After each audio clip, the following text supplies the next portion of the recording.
So, but for me, in my head, I've said, I've run out of petrol. So I would assume this is the whole thing, the debate, right, between men and women. I would assume that he would see that as, I'm going to fill up her tank. But if you haven't said, I need to fill up the tank, but then he's not going to get it. Right, and this is exactly what I'm saying. But the other side of that is, like, for instance, if Faye says, oh, I'm really hungry, I will go to the kitchen and make something for him to eat. Yeah. He hasn't asked me to do it. Yeah, but that's how you're programmed. Right, I know. And my whole thing for a lot of couples is, if you want to be heard, don't transmit in the frequency that you hear it. Yeah. Transmit it in the frequency that they hear it. Then you will be heard.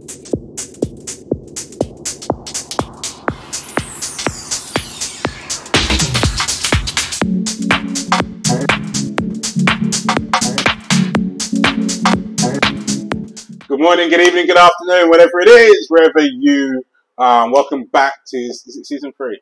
Season 3. Season 3, the Couple School Podcast. I'm joined, as always, by the lady herself, love herself, Charmaine Lawrence. Hey, guys. We're in a new venue. Well, new, stroke old, really. The first ever episode, we've come full circle. So first ever episode of the Couple School Podcast was filmed at this desk, in this space here, and now we're back. We're back. So, season 3. So we promised you a few changes this week. So we're going to make it a bit more discussion orientated rather than scenario led. So there will be some scenarios and writings that we do put in. Can't give my words out today.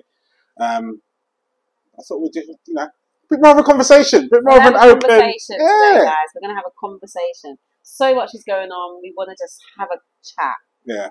So I've got a few topics. Okay. Few, not scenarios. Few issues, things to discuss. Issues. Yeah. So first thing I wanted to touch on, because I saw something on Instagram not so long ago, and it was basically this guy complaining that his missus was expecting things of him that she hadn't told him. Yeah. And his perspective was, how can she get upset with me for something that she never told me about? Mm-hmm. Right? And then it flipped to her perspective, and her situation was that she just thought, well, these are standard things mm-hmm. that you should know. Mm-hmm. And it suddenly got me to the thing of, and I've done this with so many different people, like I say, who's doing the dishes? It's my favourite question to ask people. What are the rules of your relationship? And more importantly, do you know what they are, both independently and collectively? And should you tell your other half, or should they just know? This is tricky. Do you know why? Because I'm thinking about when you are in the beginning of your relationship, you are not thinking about those things because you're not living together. So you're kind of just getting to know each other. And I think not everybody, when they move in together, have this sit-down conversation about what the rules are. I think I'm not saying they shouldn't. I'm just saying I don't think it is a sit-down, let's have this conversation. I think it's very much like, oh my gosh, I really want you to live with me. Really? Okay, great. Let's move in. They get really happy. They pack up boxes and they move in together and they're like, oh my gosh, we're sharing a bed every night. And it's all of that. And I don't think those things come up until they come up. That's what I think. Yeah. I don't think it does. I see what you're saying, and I agree with what you're saying. I just don't understand why you wouldn't do it. Because you're in love, and those things those conversations are just like, oh. I know, but that's 90% of your relationship. I'm sorry about when your relationship gets serious and you move past the hanging off of bed knobs and swinging from chandeliers and sneaking into one hotel or the next. When you get past the lust factor and you start going, okay, well, now we're actually doing life. Mm. Life is not full of love. It's full of logistics. It's full of cogs that have to fit together and move in synchronicities. Like, so if you don't have a conversation about the logistics will fall apart around you. And then that happens. Love really isn't the pace to hold it all together.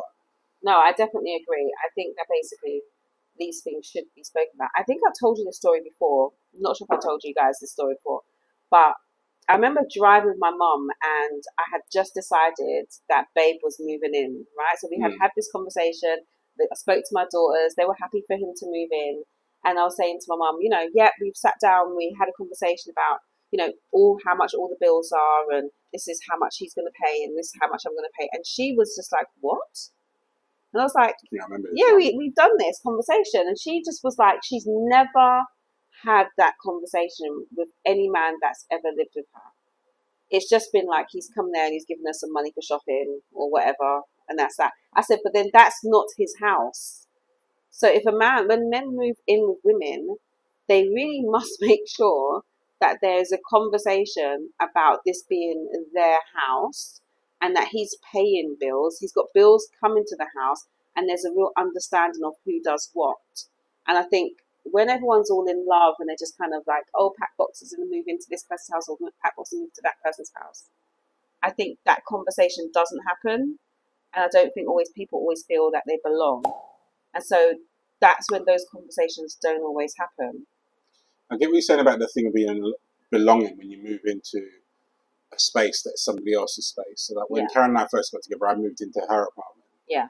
Now, it was very difficult for me to see that as my home. It was very much Karen's apartment that I was staying in. And that wasn't necessarily to do with the fact of the bills and stuff. It was the fact of I was moving into an established space. Yeah. It wasn't. I had to find space within that space for my stuff now, which means we had to move stuff around. Yeah. And so it was very much a physical. It was me inserting myself into this space rather than us creating this space. Yeah. I did. And that's where your own particular OCD things come in. Like, so when we first got in, I opened.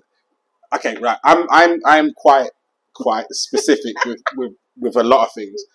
But there are certain things that really do get me, and the cutlery drawer is one of them. So when Karen and I first moved in together, every time I opened the cutlery drawer, to me it was in the wrong order. It was in the wrong order. Like it should be spoons, forks, knives, and she had it knives, forks, spoons. I have a knife, fork, spoons. Right. Now, it grated on me every time I opened the drawer, to the point where, and the thing is, I know I have an alarm that goes off in the back of my head. It goes, Andrew, when you're entering that kind of zone, that twilight zone where someone's going to look at you and go, is this worth it? Are you all right?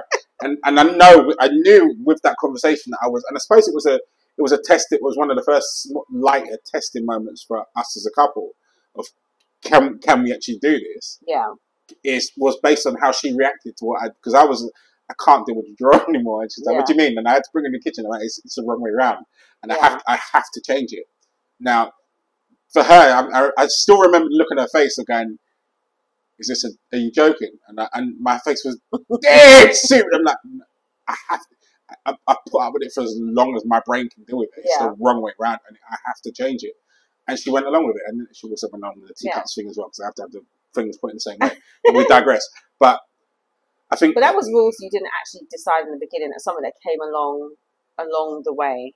Yeah, but the discussion had to be had. Now, if you rewind that back to the point, and this is before Karen and I moved in together, where we decided we were going to do the relationship side of things, that was a business meeting where we were going through all the bits of practicalities, not necessarily to do with bills, but certainly about personal boundaries, and certainly about what we were willing to accept and what we weren't willing to accept, what we were expecting and what we weren't expecting. We even went through some of the fails on both sides of previous partners that we absolutely could not stand to reoccur here and here. One of the ones was, funny, I had a conversation with my friend about this the other day, was the sorry bit. Now, my mum, if she's listening to this, she's going to come for me. But my mum has a thing, if she doesn't say sorry. So when my mum's sorry, she makes you your favourite food. Yeah. That's her way of saying sorry. And it's grated on me ever since I was because I'm one of those people that requires to hear it. So like, if I mess up, I'm the first person to come forward and go, look, I'm sorry for blah, blah, blah. I didn't mean X, Y, and Z. So I need it back in return. Yeah. So when Karen and I first got together again, I told her of my need to say sorry. And Karen's response was, I don't apologise. At which point I said, we're going to have a massive problem very quickly. Now, had I not articulated that boundary, she wouldn't have known. Yeah. And therefore she would have continued with her, I don't apologise. And we would have hit a point of no return very, very quickly. Yeah. But because I'd articulated it, she was just like, when we did hit a point where she was in the wrong, and admittedly, it's not very often, but woman's always right. It's just stupid. But like when we did hit that point, the fact that I knew that it was such a big thing for her not to apologize, really hit home the emphasis of it when it was the first thing that she did, and that really allowed me to go, okay, this is a space where I can breathe and I can grow and I can move and this and the other. So I don't understand why you wouldn't articulate the rules or the boundaries that you understand to be true at that point at the beginning of the relationship. There are obviously going to be ones that grow and maneuver and become a thing as you become a thing and your thing grows. But to not have the conversation, and it's weird at how many people that are in that boat. It's crazy. I also think you just don't always know. I think when we moved in together, I wasn't really aware of what were major boundaries, like things that I just thought was just, it's not that deep. Like I didn't think things would be that deep. And I think as you then live together, you notice, okay, that I'm not cool with that. Like I don't like, I have this thing, I don't like things on the floor, right? So if the house is untidy, or we're doing the tidying up, I need everything off the floor onto the sofa or onto the beds. The floor has to be clean. I don't care what is on the bed. I don't care what's on the sofa. Just the floor has to be clear. But for Babe, it's opposite. It's the opposite. The floor is lava. It's like the bed has to be cleared. So if I need to sit or lie on the bed, it's clear. Or if I need to sit on the sofa, it's clear. And I'm just like, that makes no logical sense to me. Why would you step over things? But do you get what I mean? But for me, I wouldn't have felt that was something that was important. But it seriously grates me. Like I can feel the tension inside myself. Like, but I think what I don't think I would assume. Yeah, actually, I did. I assumed he would know. I just assumed it's a thing. As all the things that I think that we came across, I just assumed that he would know. But when I realised he didn't, I would have the conversation. I'd be like, okay, cool, but this can't work. Like this seriously can't work. It's funny though, because I've coached many people and couples in independence, and when it comes to the guys, it's their biggest thing. It's their biggest thing. The woman just expects them to know, and they're like, I'm not an effing mind reader. I'm not psychic. Like, how am I supposed to know? You know? And then when I've spoken to women, it's funny that it's a sentence that rolls off their tongue very easily. Like, you should know. Do you know why? Because I think the majority of the time women know things about their men without their men saying. Yeah, but I think that's both true and untrue because it depends on what it is. No, so a woman's mental and emotional is opened up really about to how her guy feels. Yeah. And so she will know everything about how he feels and the build up to how he feels and how he feels after that, and then how to manage those emotions around that. Yeah. Men's heads are very logical. So he will understand how you get to work, what your functionality is, what bits you're going to need in order to be X, Y, and Z. So you might find that the way in which his love language might be making sure that your car's filled up before ahead of you going, or he knows that right, the sun's out, so you'll find your sunglasses appear somewhere in your path for going everything. So I think both parties actually, when the two are equally invested in the relationship, and I will add that caveat in there because there are relationships where one is about this thing and the other one's just here for the thing. Yeah. You know? But when you've got two people that are invested in themselves and the relationship, I think you'll find that their focus, their energy flows where their focus goes. So their focus, if their focus is a very lateral and logical thinking person, then their extras will follow that lateral and logical thinking line. But if your expectation is that your logical and lateral thinking person is going to do more of the fluffy stuff, you're always going to feel disappointed. But that person's always going to feel underappreciated. Yeah, but I also think that, and what I've started to realise, I think, is this, that especially, I deal with women a lot. I don't think women are aware of the fact that men don't do that. No, I completely agree. I think they say, "Oh yeah, men are logical." Yeah, we know men are logical. We know that, but I don't think they really understand that men don't do the fluffy stuff. They don't do the 360. Like they don't do that kind of thing. And I think that's where sometimes there's this whole war between men and women is actually we just think, well, they why don't they do that? That makes no sense. It's both sides doing the same thing because the guy's looking and going, well, why didn't you just do that? Yeah, and exactly. I had a couple about 2 years ago, and they were bickering like this, and I said to them, okay, right, let's put it this way, and I was talking to the guys, right, how often does she call you to park the car? You mean, all the time, right? It's me, right? That's the difference. Mm. It's not that she can't drive. It's just that parallel parking is a real thing for women when it comes to spatial awareness around in a car. Mm. Because actually parallel parking the car is all about angles. Mm. It's all about angles and timing, which is how a guy's head is completely designed, which is why we parallel park a lot easier than what most women do. You know? But if you ask a guy to do more than 4 or 5 things at the same time, his head starts to go a bit, no, I need one thing at a time. You know? But a woman can quite adequately jump and arc from one bit to the next, to the next, to the next, to the next. You know? It's just how our heads are configured. It's the two halves. Yeah. You're supposed to put the two halves together to make a whole. But people need to make allowances for the other person to understand that they don't think the way that you do because they're not supposed to. It's not that there's something missing in them because they don't think like you do. It's they're not supposed to. They're supposed to bring something different to the table to allow you to see something different and also to mop up the spaces that you are not great at, but the bits that you don't care about. Yeah, but then the bits that you also don't see, there's things that you will see that I won't see, and vice versa. And I think that's what we're missing. It's like this. I know we're probably going off topic, but this whole thing of like, you should understand me. You should understand what I'm saying. It's like, no, actually, I don't.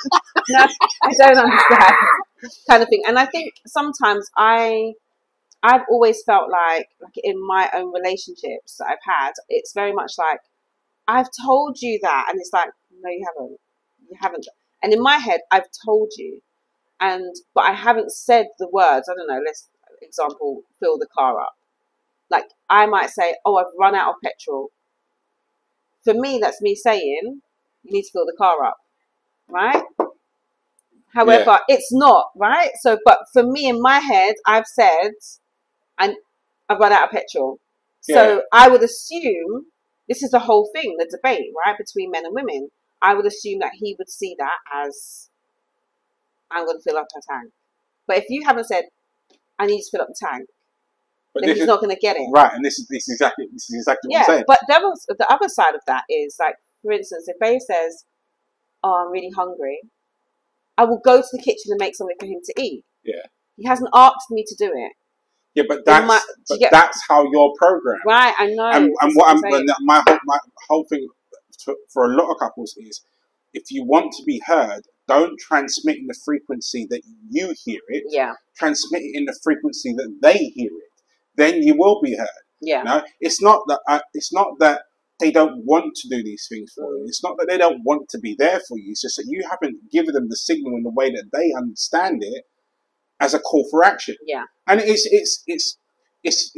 flips both ways, and it's both for the guys' side of things as well. Most of the complaints I get from guys are around women and lack of sex and lack of appreciation, and particularly sexual appreciation.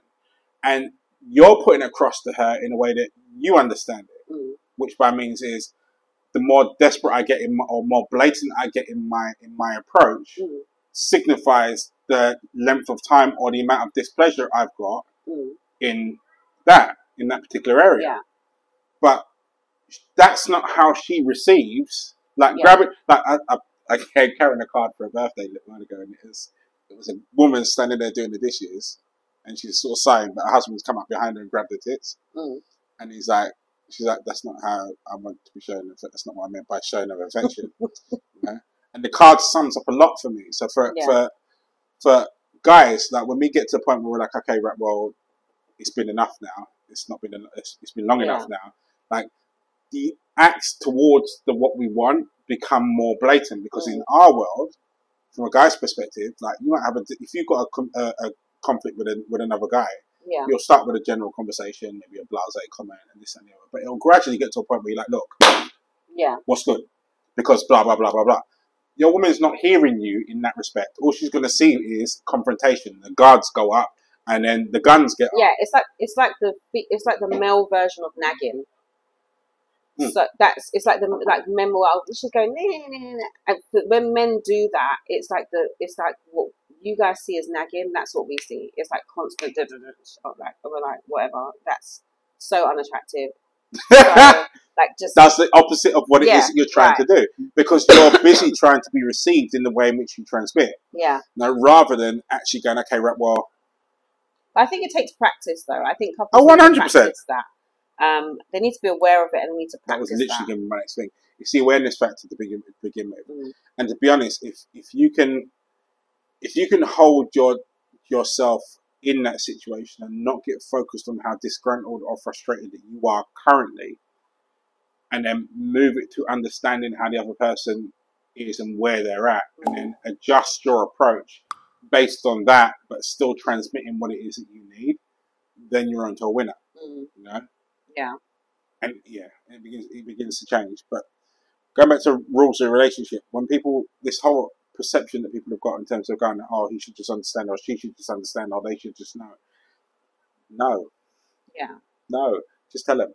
Just tell them. You know? We're so focused on telling people how we don't want to be treated. But why not stop and tell them how you do? Yeah. Why not let someone know how to be a successful partner for you? Yeah, and also when that changes, also to discuss, because when you grow, you change. You should also then still be having that conversation. 100%. About, oh, this feels nice, or that feels nice, or I'd like us to do this more, I'd like us to do that more. I think we don't communicate. I think we're fearful of seeing it in such a negative way, of being able to say to our partners, actually, we would really like to do this, or just speak. You used the word assume earlier on. And I think a lot of when we're new in a relationship, we have all of our senses open because we want to understand the other person. So we're trying to receive how they think, how they feel, all of it. Once we've got a certain way round the beaten track, and yes, we start to understand. Okay, we know this version of them now.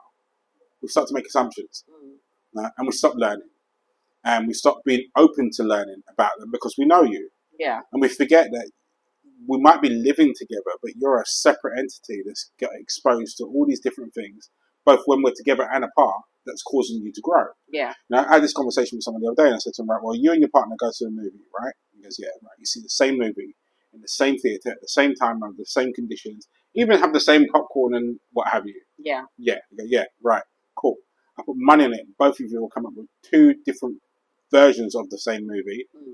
Bits that you liked that she didn't like, bits that they were hanging their head, bits that made them jump didn't make you jump. So you've got the same experience but two different results. Yeah.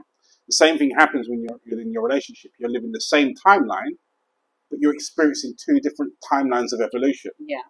If you don't connect with your partner and update them, like think about it this way: imagine trying to take out the first iPhone now.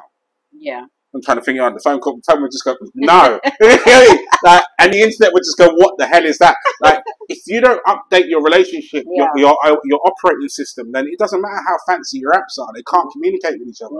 And you and your partner have to have regular connections, regular points of update. It's like I said to someone a little while ago, you see an analogy of a railway line. I said, when two people get together, considering you are one rail, they are the other.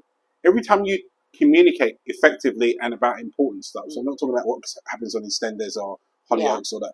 The minute when you interact about you, that's a new plank that goes between the two. Now, as rigid as two pieces of iron are, underneath different extreme circumstances, not even extreme, different circumstances like heat and cold, they warp. So they start to move and they start to do that. The rungs are there to hold the two bits in parallel, irrespective of their environment. So irrespective of what's going on around them. If you're in your relationship 1 and 2, you don't have regular points of contact, then your environment will cause you to do that and eventually do that. The communication points between the two of you are crucial. Yeah. To let them know, okay, well, I used to like you nibbling my ear when we first got together because I thought it was cute. Yeah. Now I can't stand it. It drives me nuts, and your tongue's too wet. Like you've got to let them know. Otherwise, you sitting on it just becomes this volcano waiting to erupt of stuff you don't like. Yeah, exactly. No, I get it. I agree. I don't know. I think with rules, I don't know. I feel like basically the ones that you know about you can discuss, and the ones that come up, I think you need to be very clear in delivering that message to them, so they are aware of what it is, rather than allowing it to fester or thinking that I'm not going to say it because they should know. Like all of that. I mean, that to me, that kind of comes under game playing. And I think it's not. I also don't think it's fair. I think it's not a fair. It's not a fair race if you're not giving the person, the equal start. Like if I'm not giving you the information, how can you fix it? You can't. But let's put a slight twist on it. So, what's the advice for someone that's their history has taught them that speaking their mind sets things on fire? What's the lesson for them? Because they're bound to be quite fearful now because their history is leading a very, very leading impression. Okay, but we also shouldn't be entering relationships when we're still really burnt by certain things that's happened. No, I know. Like for me, you are going to have to work it out. Like the thing is, like I think sometimes we do try to show up really perfect and we're not. But the fact of the matter still remains, you're still going to have to find the opportunity to be able to fight that and say, this is how I feel. We need, like, this is why I always say, like, there has to be some form of work on yourself to the point where you know that you can show up for yourself in your relationships with other people, for yourself on your own, in environments that you feel uncomfortable about. If you can't show up for yourself, you should not be in a relationship. That's how I feel. You should be able to say, this doesn't feel right. I don't like this. I want to change this. And if you can't have those conversations with other people, you shouldn't even be thinking about being in a relationship with someone. And I think following on from that, if you're in a space or a relationship where you are feeling that you can't open up your mouth and say about what you're thinking, what you're feeling, and what you're fearing, then that's enough of a red flag for you to question whether or not that's the relationship you should be staying in. Full stop. Yeah. Irrespective of whether or not the reason for that is that you're not ready, or the reason that is that they're not ready, or collectively the two of you don't work. Whatever the reason is, if you find yourself in a situation where you can't sit down with your other half and say to them, you know what, I'm not feeling this, or that's no longer working for me, or I'm fearful of this, and that's a it might sound like it's a really deep and big and meaningful conversation to have, but it shouldn't be. To be able, your person that you're with, they're supposed to be your significant other. They're supposed to be your person, which means you're supposed to be able to be vulnerable with them, which means you're supposed to be able to tell them about the things that you're fearful of. Yeah. And that shouldn't put you in a position of feeling weaker. It should actually it should be an empowering thing because you're entering a safe space to talk about a vulnerable thing with a person that's supposed to make you feel your securest. So if you don't feel that, then that's probably a biggest sort of red flag you could get, or a warning sign, whatever term you want to put on it, to say, well, ask the question, is this a space for me? Is this a place that I need to be in? Yeah. But also there are moments where you're going to probably feel like this person's reaction might be like this. This person's reaction might be like that. So you're fearful of the reaction, not necessarily fearful of saying it. You're just kind of apprehensive about what the reaction might be. But we never know what the reaction might be. So it's 50-50. It go either way. So I think for me, I wouldn't focus solely on the reaction necessarily being negative, and just go for it. Like Dutch courage. Yeah, maybe. Bottle of something 40% plus. But touching on that, and probably to elaborate on what I was saying earlier on, I'm not suggesting that the situation is always going to be comfortable. Yeah. Now, there's a big difference between being uncomfortable and fearful. So sometimes when I've got to say something to Karen that I know she's not going to like, I am uncomfortable about what is about to fly out of my mouth and what's likely to fly out of hers and come back. but I'm never in a situation where I don't feel that I can have that conversation. Mm. I'm mindful of how I'm about to put it across. I'm careful about my selection of words to make sure that I'm received in the right way. But I'm not fearful of putting my opinion across. And I do my utmost to make sure that that situation is reciprocated back to her, because I don't want her ever to be in a situation where she's we're in our marriage and she's like, okay, right, well, I'm actually scared about actually having this conversation with Andrew because insert appropriate whatever. Yeah. I actually want her to be mindful of it to the point of going, okay, cool. There's going to be a reaction here. I want her to be like that because it's going to make her not flippant with her words. Mm. But so that's healthy. And if that's what you're feeling, then that's fine. But she shouldn't ever be scared of saying how she feels.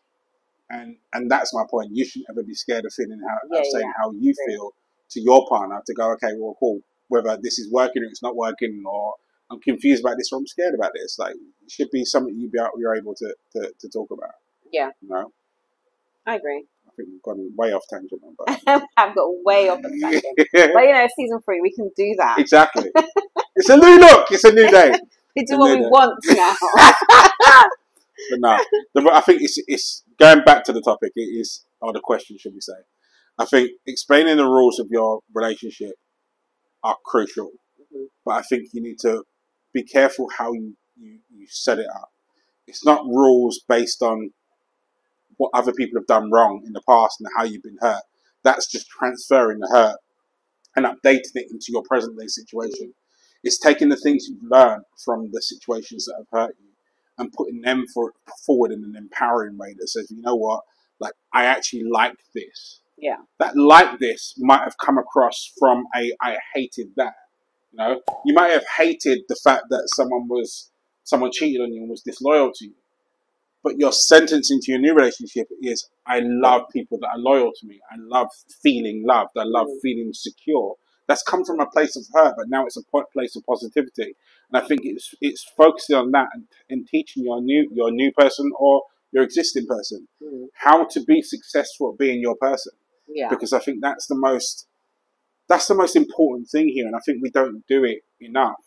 Yeah. You know, we're quick to chastise and tell them, you know, you've done that wrong, you did that wrong, you didn't take out the dishes that you didn't take. Okay, that's and there are times and places for conversations like that. Yeah. But you've also got to let them know, okay, well, cool, this is what I like, and also this is when you did this, I felt like. Yeah, I think that's a really positive thing. It's not about when you're making your rules. Or I like when you said when you're teaching someone how to have a successful relationship with you. I think it's important to do it in a positive way, like not like I don't like that, more like I like when you do this, or I didn't like when you did that, but I did like when you did this. Yeah. And I think that gets a better reaction rather than, oh, stop doing that. It's like that. I don't like that. Stop it. That's a fucking mood killer. Get off. What it is. Get off, don't touch me. Don't like that. Rather than, oh, I don't like when you do that, but I really like when you do this. That makes me feel really, like, do you get what I mean? Like, just a slight one for the ladies out there, seriously. Like, if your guy's doing something you don't like, don't tell him, just move his hand to a place to do something that you do like. Game changer. Yeah. Yeah, and it could be anything. Just try to make it positive. Yeah. Because men are sensitive. They like to make out like they're not, but really they are. Men are hypersensitive. They really love the whole, oh, you're so amazing. Yeah, but you got to think about it, like, we are attention and detail led creatures in everything. Yeah. So that's where you'll find that a guy will nitpick particularly over the words that you use, and that you use in an altercation or a celebration, whatever it is. Yeah. He'll focus in on the individual words that you've used and the meaning that they have to him. Yeah. So understand that and be particular about that when you're delivering anything. Yeah. No? Agree. No? Focus on it. Yeah. Anyway, that brings us to the end of this episode. That was fun. You can sign out. That was fun, guys. I really enjoyed that. What am I signing out and saying? Oh my gosh! So basically, I can't remember how long's it been. Oh my god! I did that deliberately. Watch. He did do that deliberately. Listen, guys, couple school after school on Tuesday at 8:30. We are not going to fall asleep. We are going to be awake on Instagram Live at 8:30 on Tuesday, and we will be back next week on Sunday live on all podcast platforms, including YouTube. Hi. And we would like you to subscribe. We would like you to press like, and we would like you to press the bell. I can't believe you let me do this time. He does this to me all the time. Like last minute, boom, here you go, do it. Right. Great. On that note, guys, see you next week. Peace.